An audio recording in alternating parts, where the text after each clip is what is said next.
Muchas gracias, tengan todos muy buenos días. Es un placer para mí y un honor poder dirigirme a ustedes con motivo de esta tragedia y tratar de hacer alguna correlación con eventos parecidos que han sucedido en otras partes del mundo, cómo se ha actuado en estas situaciones y qué medidas debería tomar una comunidad como la ciudad de Córdoba, ¿verdad? Y para prevenir los daños y lo que sigue sucediendo, porque no es que pasó hace 31 años y que hoy solamente estamos recordando lo que pasó entonces. Los contaminantes siguen ahí, ¿verdad? Continúan invadiendo los cuerpos de las nuevas generaciones y lo seguirán por muchas décadas todavía. Entonces, si no se toman medidas para prevenir que lo que ya pasó o lo que ha salido a la luz con los miembros de la comunidad que ya fueron descritos por el señor Silvestre, por el señor jefe de bomberos, etc. Lo que ellos vieron suceder a lo largo de su vida es una cuestión que va a continuar sucediendo. Eso es muy importante que la población lo tenga en consideración, porque la demanda de construir el hospital y que ese hospital cuente con un centro de cancerología es muy importante porque ese centro de cancerología debe tener la capacidad de detectar tempranamente los casos que estén apareciendo para que sean tratados oportunamente. No es suficiente como una unidad de cancerología. Es importante, de acuerdo a los daños que generan estas sustancias que se han mencionado en el funcionamiento normal del cuerpo humano, es importante que no solo cuente con una unidad de cancerología, debería tener también una unidad de fisiología renal, para que detecte los daños que tempranamente se presentan en torno al funcionamiento de los riñones y que normalmente ocurre en todas las generaciones como consecuencia de dos enfermedades comunes que son muy frecuentes, que son la diabetes y la hipertensión arterial. La diabetes y la hipertensión arterial afectan el funcionamiento del metabolismo del azúcar, como ya todos saben, ¿verdad? Y la hipertensión arterial produce efectos similares que ocurren a nivel de todo el aparato cardiovascular. Bueno, estos daños que produce la diabetes y la hipertensión arterial ocurren a nivel del riñón y por lo general los pacientes que sufren diabetes e hipertensión suelen morir en la séptima o octava década de la vida, ¿verdad? Como consecuencia del daño renal y mueren de una enfermedad que se llama insuficiencia renal crónica. Eso es la historia natural de esas enfermedades. Entonces, todas las poblaciones en todas partes del mundo tienen muertes derivadas de los pacientes que mueren de diabetes y de hipertensión arterial.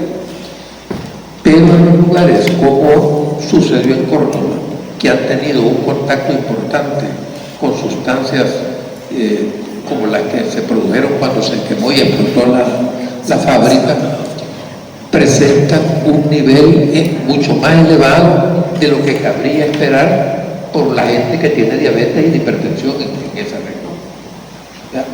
Muere mucha más gente y más tempranamente, ¿verdad?, por insuficiencia renal crónica que lo que cabría esperar por la gente que normalmente tiene diabetes y hipertensión. Entonces, esas muertes que ocurren en exceso son atribuibles total y absolutamente a eventos como el que sucedió con la explosión de Anaversa. Es decir, si nosotros esperábamos, por ejemplo, que en el transcurso de un año, ¿verdad?, en una comunidad como Córdoba murieran 10 personas, digamos, por enfermedad renal crónica, que hubieran tenido hipertensión y diabetes, ¿verdad? No se mueren eso, no se mueren 10, sino que se mueren 20 o 30. Los 20 más que se mueren son por lo que sucedió en Anaversa, que se está manifestando hoy varias décadas después. Las malformaciones congénitas que fueron mencionadas, por ejemplo, ¿verdad? Fíjense bien, los niños que estuvieron en esa zona, que eran niños y que hoy tienen 30 años, ¿verdad?, están en estos momentos, digamos, creando su familia con los compuestos tóxicos incorporados en su organismo. Y estos compuestos tóxicos tienen un efecto que se llama disrupción genética, que quiere decir que atacan las células en formación. ¿Cuáles son esas células? Los espermatozoides que están produciendo los niños que en aquel entonces eran niños y hoy están ya en edad fértil. Están atacando los óvulos de las madres que en estos momentos están teniendo sus niños y que en aquellos días eran niñas, ¿verdad?, que absorbieron esa sustancia. Estas sustancias siguen activas ahí y están dañando, produciendo óvulos de mala calidad o espermatozoides de mala calidad, que cuando se fecundan van a producir un niño que puede tener una espina bífida, que le puede faltar algún miembro, que es una cantidad importante. Entonces, en todas las sociedades y en todas partes del mundo siempre existe cierto nivel de anormalidades genéticas. Siempre hay gente que nace con espina bífida, etc. Pero en una población es posible calcular cuántos de esos casos se van a tener en una población determinada. Los casos que se tienen en exceso, por ejemplo, si aquí se esperaría tener un niño con malformaciones genéticas en 5 años, ya que de repente ustedes empiezan a ver que hay 2 o 3 niños cada año por malformaciones genéticas, ese número incrementado de malformaciones es total y absolutamente atribuible al evento de anaversa. ¿Me entienden? Entonces, está sucediendo en estos momentos. No es una cuestión que pasó hace 31 años y que debemos olvidarnos de eso. Esos compuestos tóxicos siguen contaminando, siguen siendo un peligro para la población y la comunidad no puede ni debe tolerar eso. O sea, una, digamos, institución como la que se demanda, un hospital con un centro de cardiología, con un centro de funcionamiento renal, con una unidad de salud pública que levante el censo de la población y que contabilice cuántas personas han muerto por cáncer.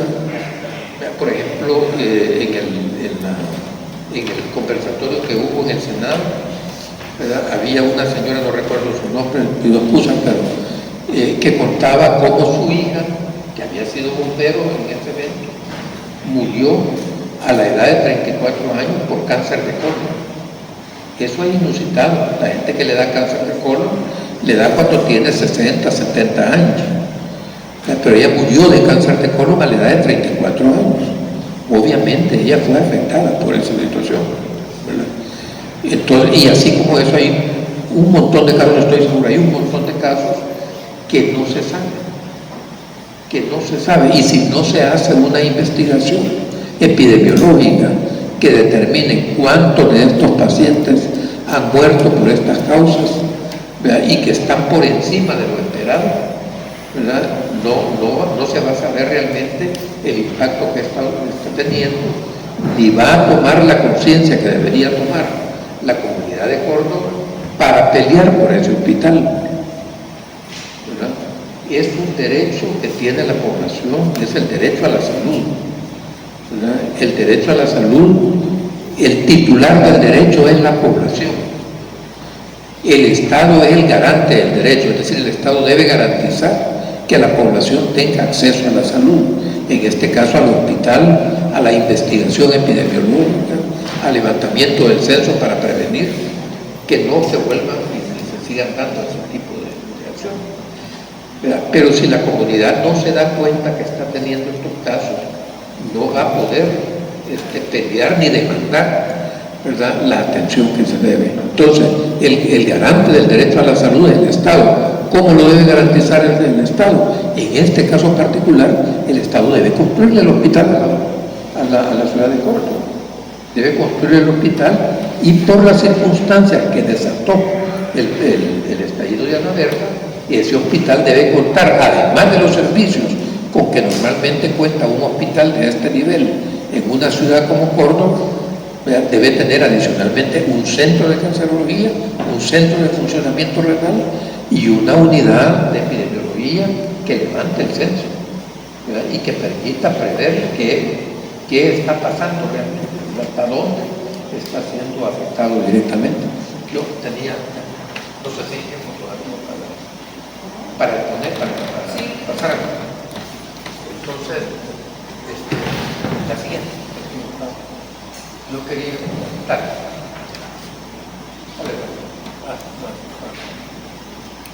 Mire, esto es, digamos, un riñón esquematizado.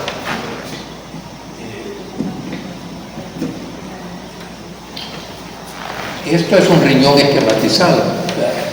Esto es lo que se llama una nefrona. Cada riñón tiene 1 millón de esos. 1 millón. Aquí se produce la orina. Aquí viene una arteria que trae sangre y cuando llega aquí, filtra hacia la estructura del riñón, que es lo amarillo, ¿verdad? Filtra y luego hay una reabsorción de las sustancias nutritivas. El riñón filtra eso y luego recupera lo nutritivo. Lo demás se queda ahí, con eso se produce la orina. La diabetes y la hipertensión atacan este punto, que es donde llega la arteria. Eso pasa a nivel de todas las arterias del cuerpo, pero en el riñón dañan este pedacito. Las sustancias tóxicas no dañan aquí, sino que dañan el túbulo amarillo. Entonces, cuando se toma una biopsia, es posible saber si el paciente tiene el daño renal por un tóxico o si lo tiene por la hipertensión o la diabetes. Entonces, es posible distinguir, ¿verdad?, qué enfermedad renal es de origen de diabetes e hipertensión o es de origen tóxico. Tempranamente, cuando ya el riñón se desbalancea, es imposible ya saber, porque todo se pierde y es sustituido por tejido fibrótico, ¿verdad? Y ya no es posible saber cuál fue la causa que lo desencadenó. Pero tempranamente sí, porque se pueden detectar las sustancias tóxicas en esta parte del riñón. Eso lo podría hacer un centro de fisiología renal, que debería tener también el hospital de Córdoba. Dos elementos importantes, ¿verdad? El centro de cancerología y el centro de funcionamiento renal, ¿verdad? No es para que aquí, digamos, traten todo, porque si se detecta a alguien que tiene una enfermedad renal crónica, entonces puede ser referido a un hospital de mayor especialidad, etcétera, porque ya el hospital va a formar parte de una red hospitalaria donde van a estar también hospitales de mayor complejidad, ¿verdad? Entonces, pero el tener el hospital acá es un paso importantísimo para que los pacientes puedan tener seguimiento a lo largo de toda su vida y su enfermedad. Eso es posible hacerlo. Siguiente.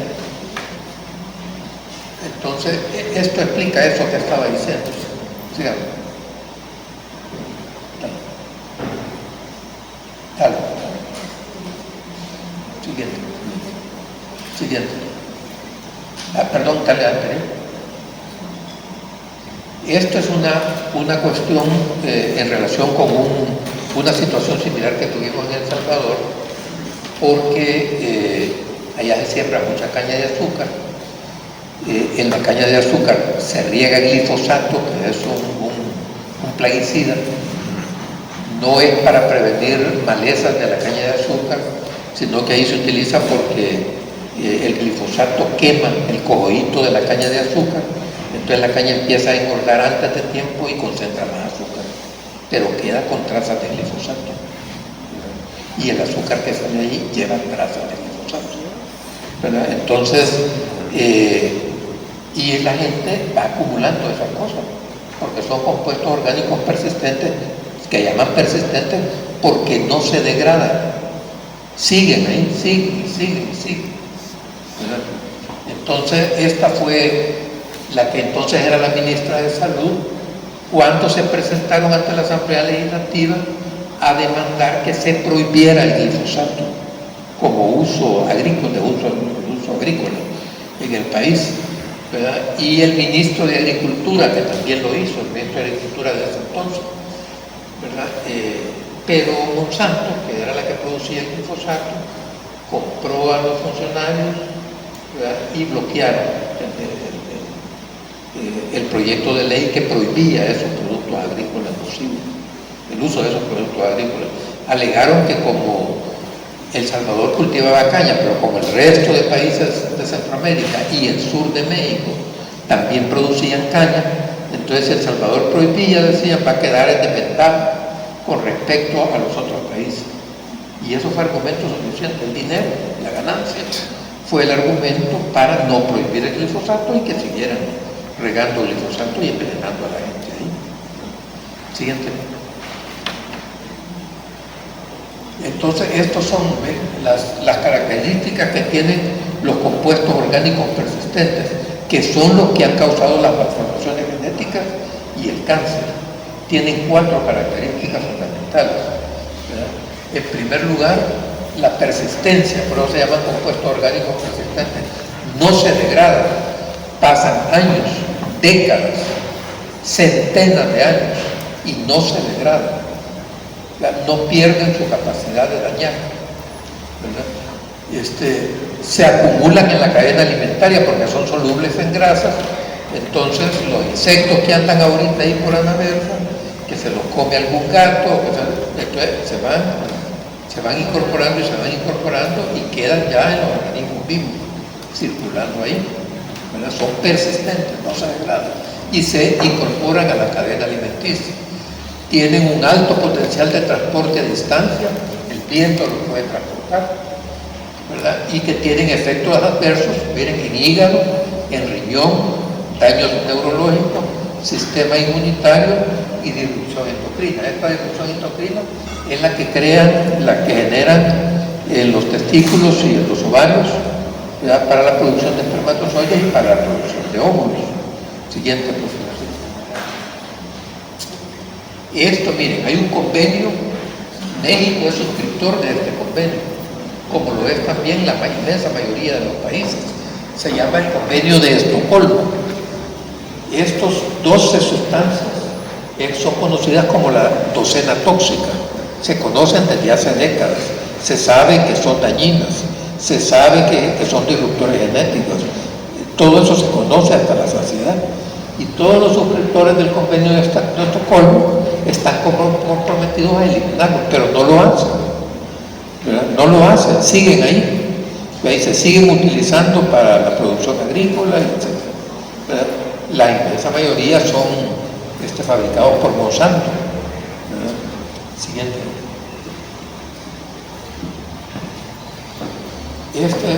¿Verdad? Yo hago énfasis en el glifosato porque es el que más conocemos y porque es el que ha envenenado a la mayor parte de nuestra gente en El Salvador.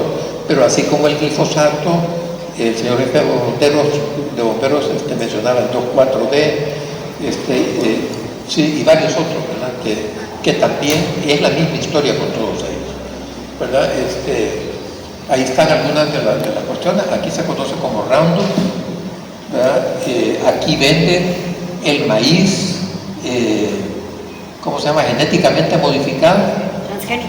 Sí, el maíz genéticamente modificado, que lo venden Roundup Ready, se llama, listo para el Roundup. ¿Qué es lo que hacen?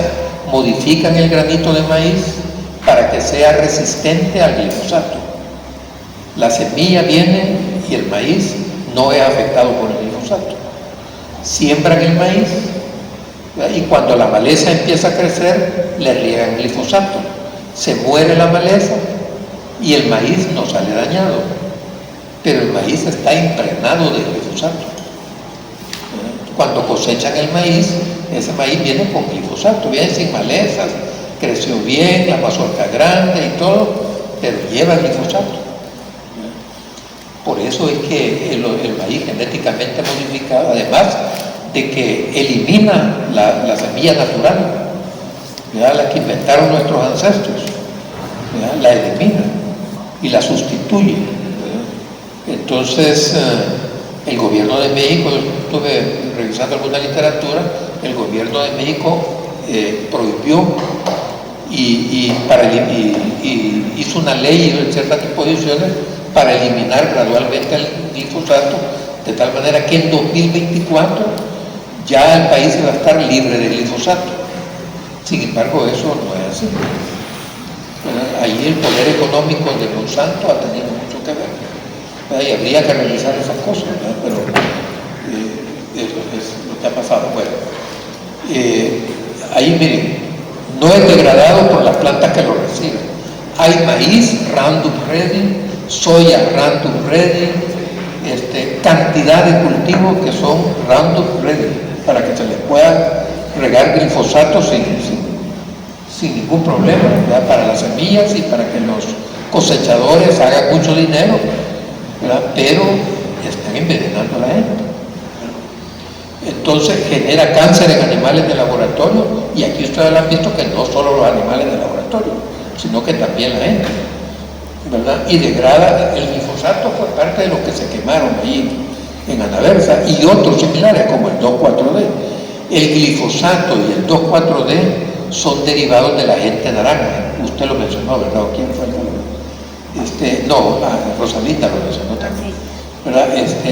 El agente naranja era un veneno que tiraban los aviones norteamericanos durante la guerra de Vietnam, ¿verdad? Para botarle las hojas a las plantas y poder poner al descubierto los corredores logísticos con que Vietnam del Norte apoyaba a Vietnam del Sur en la guerra con los norteamericanos, ¿verdad? Entonces, no solo envenenaron a toda la población que había ahí, que 70 años después de la guerra, 50 años después de haber terminado la guerra de Vietnam, siguen matando vietnamitas y siguen naciendo niños con malformaciones congénitas, 50 años después, ¿verdad? Monsanto, que es el dueño de la molécula y de los derechos de autor de esta cuestión, ha indemnizado a los pilotos que tiraron el agente naranja con 11.000 millones de dólares, que en Estados Unidos han demostrado que tienen cáncer de Hodgkin y un montón de cáncer de la sangre y otros, han recibido indemnizaciones, ¿verdad? Por la enfermedad que causaron. La han pagado, pero siguen produciendo el glifosato porque les da más ganancia que suprimir el glifosato, ¿verdad? Y aquí algunas características de lo que hablaba del disruptor endocrino, ¿verdad? Una sustancia química ajena al cuerpo humano, a la especie animal a la que afecta, capaz de alterar el equilibrio hormonal de los organismos de una especie, interrumpiendo procesos fisiológicos controlados por hormonas, y que tienen la capacidad de generar una respuesta de mayor o menor intensidad que lo habitual. Lo que decía, por ejemplo, más daño renal que la hipertensión y la diabetes, más malformaciones congénitas que lo que cabría esperar naturalmente, etc. Siguiente.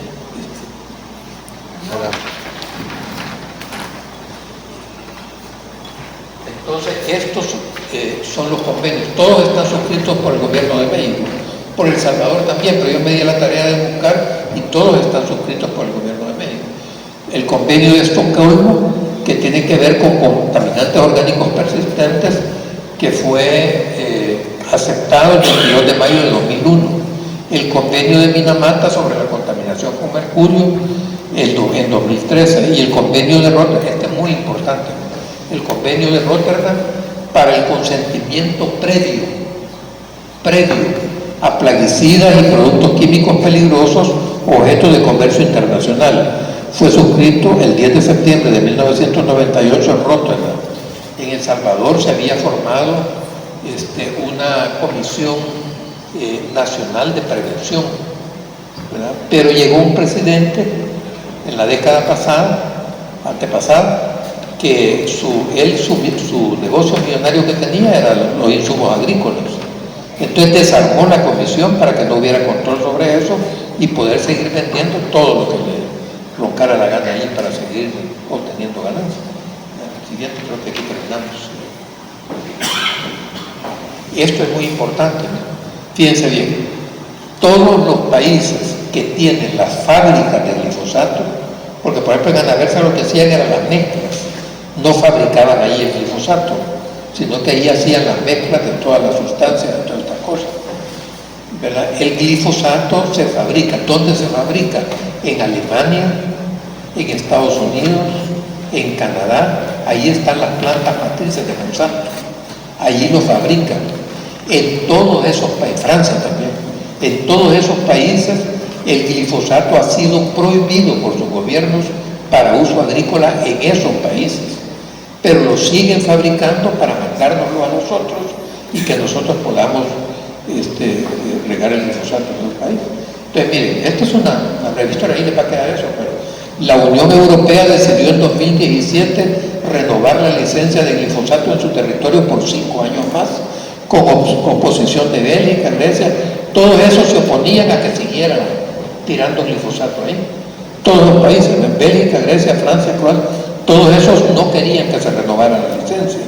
Sin embargo, se aprobó por 5 años, o sea que desde 2022 ellos ya no ocupan glifosato por prohibición oficial.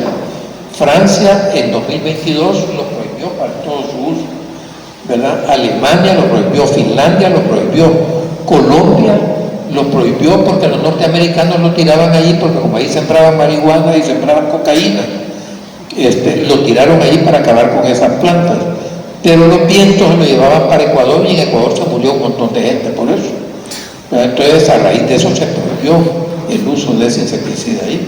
Vietnam también, ¿verdad? Un montón de países y ciudades. México, miren, México en 2020 normó sustituir gradualmente el uso, adquisición, distribución, promoción e importación de glifosato y agroquímicos que lo contienen hasta eliminar totalmente su uso en 2024, pero se sigue ocupando. Ahí se sigue trayendo semilla de maíz genéticamente modificada, que es modificado para resistir glifosato. El Ministerio de Salud de Costa Rica prohibió el uso de herbicida. Bayer acordó pagar en Estados Unidos $11.000 millones a los afectados, que eran los pilotos de los que tiraron el insecticida sobre Vietnam. A los vietnamitas no los han indemnizado. Siguiente.